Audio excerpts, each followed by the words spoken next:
ইরানে গণহত্যাকারী ইসরায়েল ও তাদের সহযোগী যুক্তরাষ্ট্রের আগ্রাসন দশম দিনে গড়িয়েছে।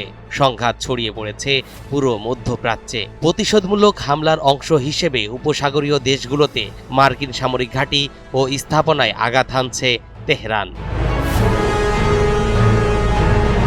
এসব দেশ থেকে নিজ নাগরিক এমনকি অনেক সেনা সদস্যকেও সরিয়ে নিয়েছে ওয়াশিংটন। এবার ইরানের হামলার ভয়ে মার্কিনীদের তুরস্ক ছাড়তে বলল যুক্তরাষ্ট্র।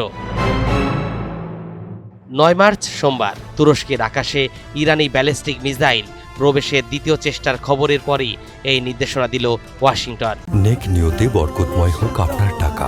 ইউসিবি ইসলামিক ব্যাংকিং একটি পরিপূর্ণ ইসলামিক ব্যাংকিং ব্যবস্থা। তুরস্কের আঙ্কারায় অবস্থিত মার্কিন দূতাবাস জানায়, ওয়াশিংটন আদানা শহরের নিকটবর্তী তাদের কনসুলেট থেকে জরুরি নয় এমন কর্মীদের চলে যাওয়ার পরামর্শ দিয়েছে এবং মার্কিন নাগরিকদের ইরানের সীমান্তবর্তী দক্ষিণ পূর্ব তুরস্ক ত্যাগ করার নির্দেশ দিয়েছে।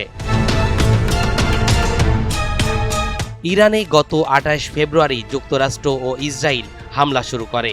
এরপর থেকে মধ্যপ্রাচ্য জুড়ে মার্কিন সম্পদ লক্ষ্য করে তেহরান পাল্টা ক্ষেপণাস্ত্র ও ড্রোন হামলা চালাচ্ছে। শরিয়া ভিত্তিক আধুনিক ইসলামী ব্যাংকিং।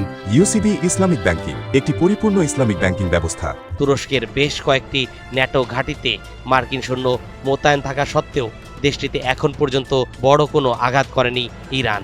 তবে সেই ঘাঁটিগুলো দ্রুতই আক্রান্ত হওয়ার সম্ভাবনা দেখছে মার্কিন যুক্তরাষ্ট্র।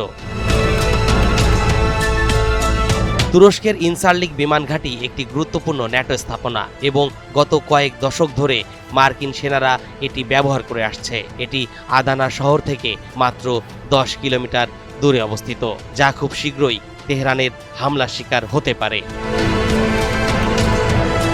তরিকুল ইসলাম, NTV অনলাইন।